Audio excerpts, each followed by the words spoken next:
Welcome back to our Coach Carter Legacy Mode here on College Hoops 2K8. Last episode, we won back-to-back to begin our Ohio Valley Conference slate. Bit of a weird little ripple here in our schedule, as after starting up our conference play, we have two games. Our first one against Valpo, and they're known for their hot shooting. And speaking of shooting, we'll be without one of our better shooters, David Giles, for only this one game. Giles came down awkwardly from a layup in the Morehead State game, so seeing him rush back his sprained knee is the last thing we want to do. And thus, by popular demand, Dwight Easley making his first collegiate start here at the two-guard position, surprisingly. He's had such an effective shot so far this year, putting him at the shooting guard position might be better for his game, but we still have yet to see what he can do at that position. Valpo and Chattanooga, who will be playing next, are tough opponents, so Coach Carter has taken the liberty to giving pep talks to Shaquille Hammond, Dwight Easley, and D. Cartwright. NCAA rulebook says you can only give 10 pep talks per season. He wants to see Hammond cut down on the turnovers and be a leader for these next few tough games. He wants to see Easley succeed as his first college start, and he wants to see D. Cartwright take a leadership role, take Easley under his wing, and fix his shooting slump to begin this year. Valpo, located in the northwest region of Indiana, is only about an hour drive from Chicago as our Skyhawks win the tip and begin this game. Our Skyhawks 4-5 on the season, 2-0 in conference play, and the Crusaders of Valpo are 6-4 on the year, 1-1 in their conference. Joey Ballard backing down gives it over to Hammond, who makes good on that jump shot just within the three-point line to begin our game now 2-2. Joey Ballard trying it from three. He doesn't take a lot, but he makes a majority of them, which is surprising because beginning the year on paper, he did not seem like a good three-point shooter. But the freshman wing has proved everyone wrong as he is 6 of 13 from the three-point line, aka 46%. Now here's D. Cartwright getting his three-pointer to fall. A hot start shooting here for our UT Martin Skyhawks, but a bit of an over-contest there by Zubek trying to tip the pass away, leaving Jamie Owings wide open. Owings, who's originally from Indianapolis, is starting in place of the injured Alex Dillon, who is the Crusaders' leading scorer. We all thought initially that he was going to be active for this game, but Dillon aggravated his lower body injury in practice this week, so he's not active for this game. So that'll be helpful for us. Now there's Logan Yates getting his second basket there from the baseline. As the Cartwright gets a little bit over-aggressive there on defense, he allows Tyler Archie, the point guard for Valpo, to get an easy assist there. Valpo had a great night on offense, and it was all fueled by Tyler Archie. The point guard from Fort Wayne, Indiana, fueled their offense tonight, and you'll see why by looking at the stat sheet after the game has ended. Now, 14-12 game here as Hammond cuts through the zone, finds the soft spot, puts in that layup. He's got 6 points here early. We hold a slim 2-point lead here as Hammond draws a double team, now throws it over to Marcus Saunders. That's off the front rim and out. Now here comes the Crusaders in transition, a beautiful bounce pass from Tyler Archie, who already has 6 assists here in the first half. Hammond tries a three, that's no good. Tie game right now. 6.5 minutes left as that's Denora Stockton with the nice feed. Valpo has their first lead of the game here. Now it's 20-16, 5 minutes left. Archie on the outside. Now here's Logan Yates as he turns his point total from 4 to 7. He had a terrific day from the outside in this one. Now here's our offense swinging it around. Devion Baez answers back with a three of his own. That'll cut the lead down to 6 with 4 minutes remaining here in the first half. Descartes trying to find Blair Renfro, the zone killer, as he does, and he makes good on the 15-foot jump shot from the elbow.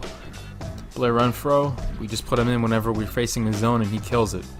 Now here is Vladimir Prikavicius as he has 5 points, second basket of the day. The Crusaders taking a commanding lead. If they get a basket here, they will extend the lead into double figures as reaching there is Blair Renfro, letting Logan Yates get a free lane to the basket. He's got 11 points. The lead will grow to 34-21 as Shane Silveira tries to drive against Dwight Easley, gets blocked, and then gets rejected by Gene Schofield.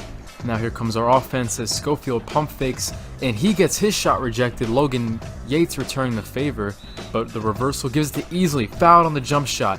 Denora Stockton a little bit too eager there to try to block that shot as Easley's making his presence felt here in the starting lineup.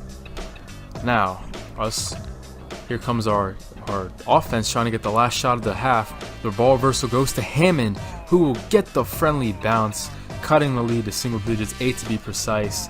Make sure you remember this play later on in the episode because beating the clock, beating the buzzer seems to be a common occurrence this episode for Mr. Shaquille Hammond.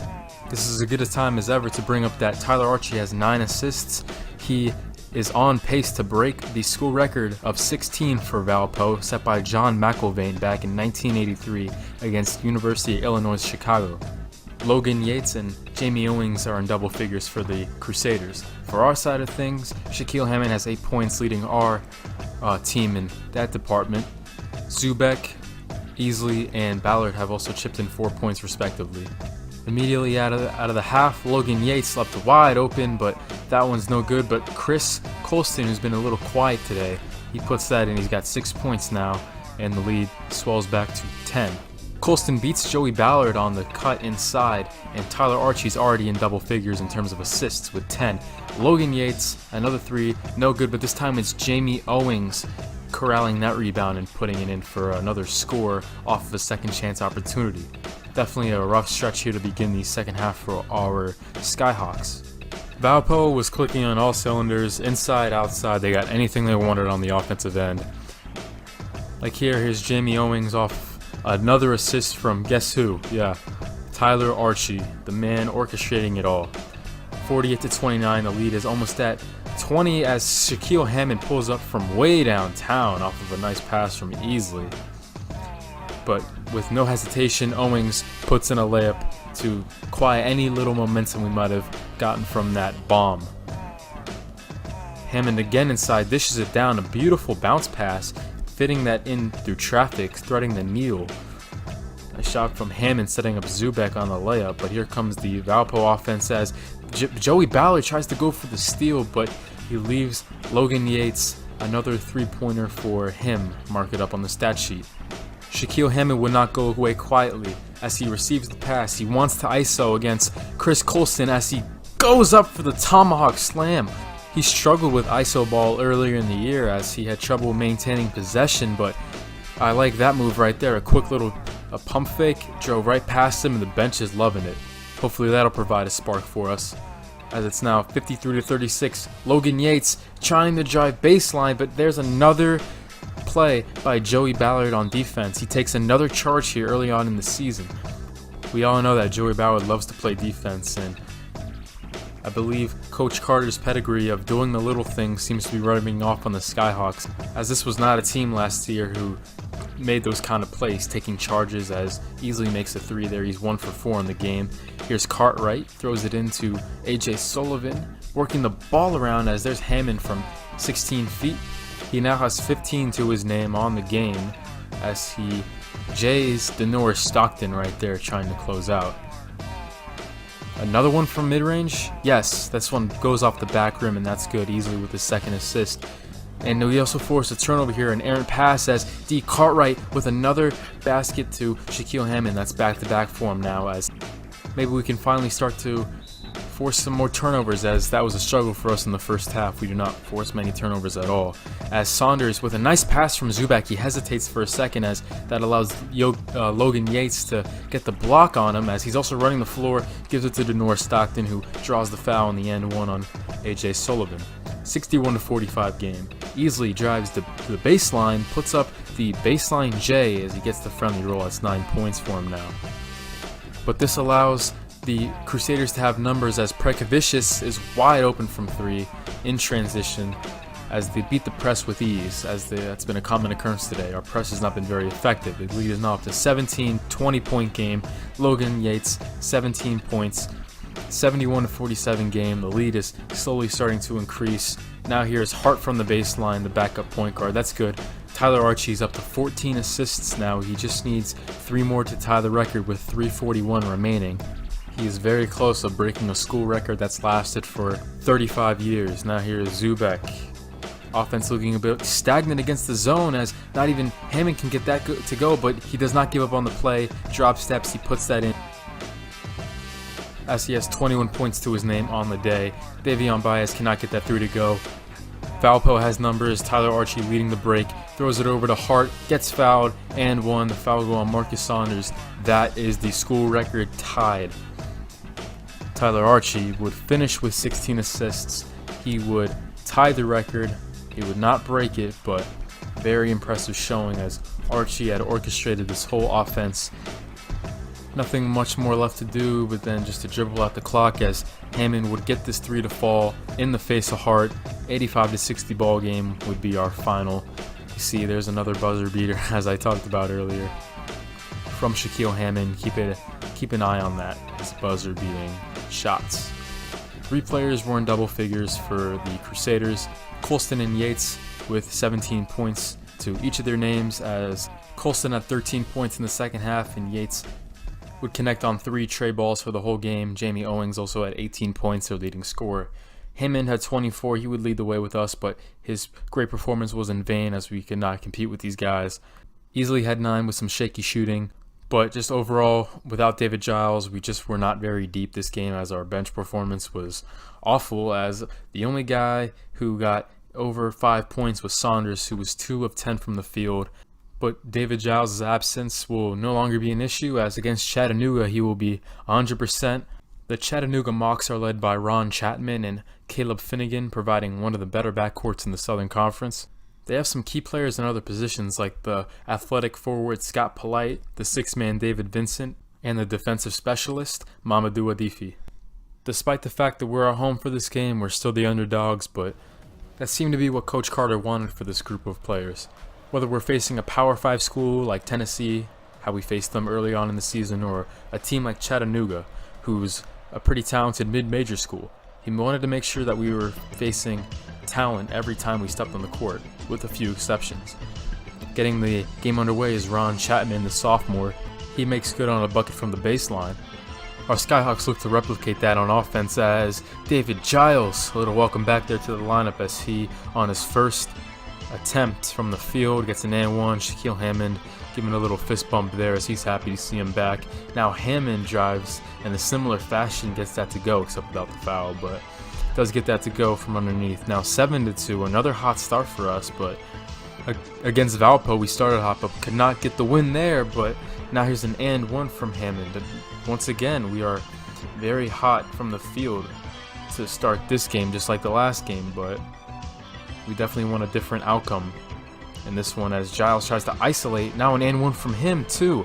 12 points here already for a team in the first 3 minutes. Now easily giving him a little bit of dap there. As a team, we're very happy to see him back, but now here is Hammond surrendering an and one. Mamadou Adifi would get the free throw to fall as well as he went to the free throw line for that and one, but Hammond returns the favor with possibly the best jump shot we've seen from him all season, fading away, very Kobe-esque. That is just unguardable right there. He definitely more than makes up for that and one right there. David Vincent, the 6-man in the game, as he throws it into Jared Long, turns around over Zubek. He gets that one to fall. The Mocs trying their best to claw back into the game as Schofield gets the dump down from Cartwright, and as he turns around, a nice little spin move around his defender, puts it in. The lead swells back to double digits. David Vincent left wide open, That's his first basket of the game. Now Cartwright tries to drive on Vincent, but Adifi, the shot blocking extraordinaire, sends that one back as here's David Vincent with 2 baskets in a row, cutting the lead down to 5, as he also has 5 right now to begin the game. Tyus Johnson, the backup forward, gets in a hook shot from about 13-14 feet out. Very impressive shot right there. Sullivan back to Cartwright. Now he gets a screen from Sullivan. Cartwright pulls up. That's good.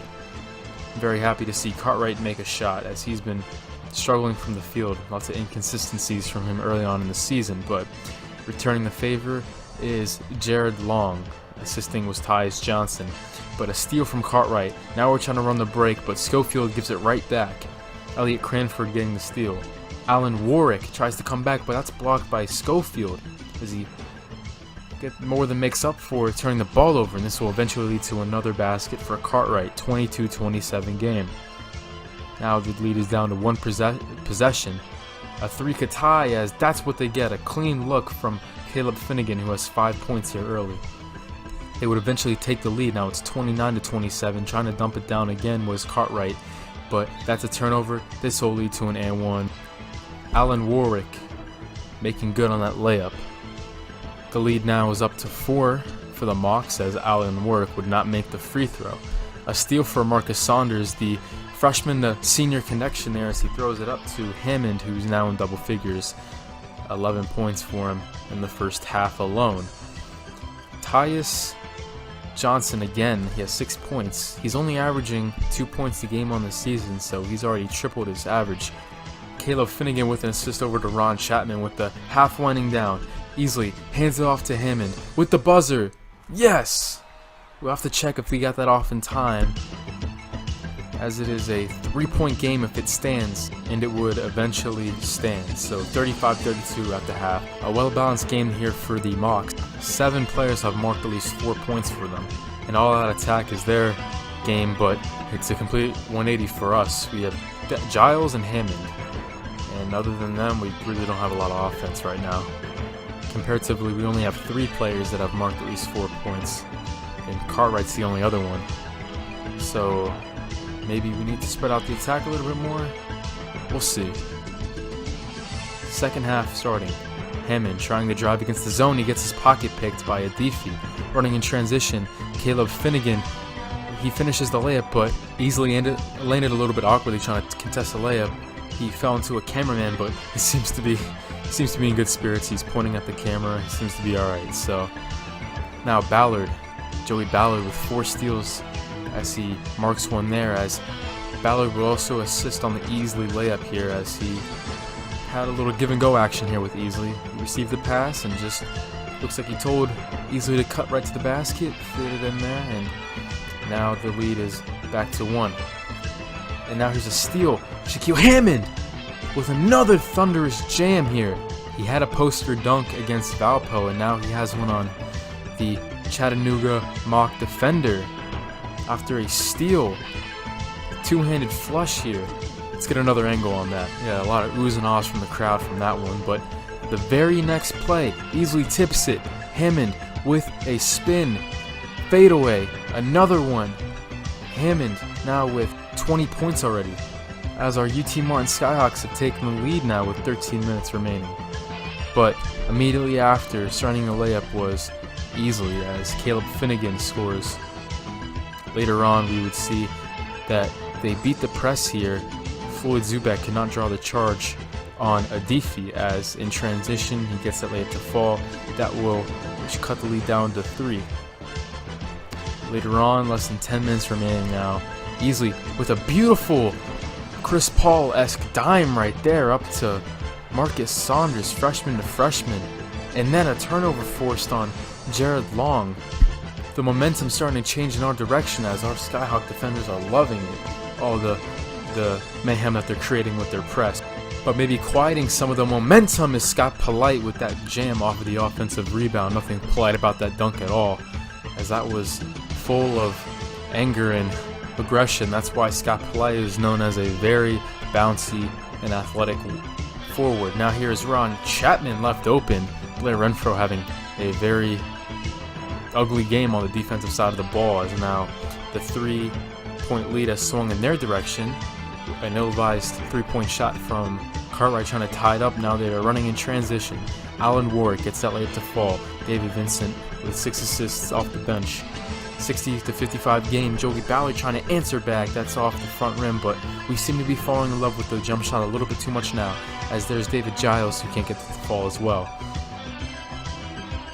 Inside, Tyus Johnson with another layup. 62-55 game here, as Coach Carter calls timeout. Caleb Finnegan, very crafty inside. The lead gets pushed to 9 here. They're starting to go on a run. 16 points for Finnegan, as he's had a very impressive second half. But speaking of impressive second halves, Hammond's up to 27 points now. 64-58 game. But Adifi gets a layup. We're not hustling back on defense. 4:10 left in the second half. Finnegan drives past the defender easily. 18 points to Finnegan's name. But Hammond would keep us around in this one. There's another 3 for him. He's got 30 points. timeout as the Mocs are very scared of what Hammond could do, as Hammond gets the defender in the air, pulls up from about 10 feet, baseline, 32 points to his name. He already has a career high in points, but it's very evident that he does not want to lose this game, as he's doing everything in his power to keep his team in, as David Giles, good job hustling back, forcing the miss, as here comes Hammond again. It looks like he's got a munchkin on him, but he gets stopped in his tracks. Instead of forcing it, he provides a very nice pass inside to Zubek, as he did a great job moving without the ball, cutting out of the open space in the paint. Zubek's got 6 points, but this is probably where the game was out of reach. A terrible call here. Mamadou Adifi gets the N1 to fall, but I don't even think David Giles touched him, as David Giles is not happy with that call. But another 3, Hammond, 35 points from the day. And I think Hammond on this play right here had the shot of his life from over 30 feet. 2 defenders in his face. He Jade Finnegan and he Jade Scott Polite, but it was too little too late. Finnegan led the way for the Mocs with 20 points, 6 assists, and Mamadou Adifi also chipped in 18 points. A nice efficient day from David Vincent off the bench, 5 points, 6 assists. But the man of the hour, Shaquille Hammond, even though we did not get the win, he had 38 points. 38 points. He provided over half of our offensive production today, and this performance will go down in UT Martin history as one of the best. But I think the part that Coach Carter is most happy about is, in these last 2 games, Hammond only combined for 1 turnover. He's been averaging over 3 per game this season. Maybe we're starting to see a new Shaquille Hammond, a less turnover-prone Shaquille Hammond. We'll have to monitor that, see if it becomes a trend. And you see, he didn't even have that good of a first half. Obviously, 14 points and a half is impressive, but it's a far cry whenever you finish with 38 and have 24 in the second half. Now, there's a 2K Sports College Hoops Tonight show that they highlight the top 25 matchups, hosted by Clark Kellogg and Greg Gumbel. You see, they preview the big games. It's on national television. It airs every Sunday night. We have a game here between Texas and Wisconsin that took place, but one man from our team got the spotlight tonight over all the other power conference schools. Shaquille Hammond with his 38-point performance. He got a spotlight here on national TV. We're all very proud of him. He's the NCAA Player of the Week. This will provide some momentum going into conference play, as we will resume our conference slate in the next episode. Stay tuned.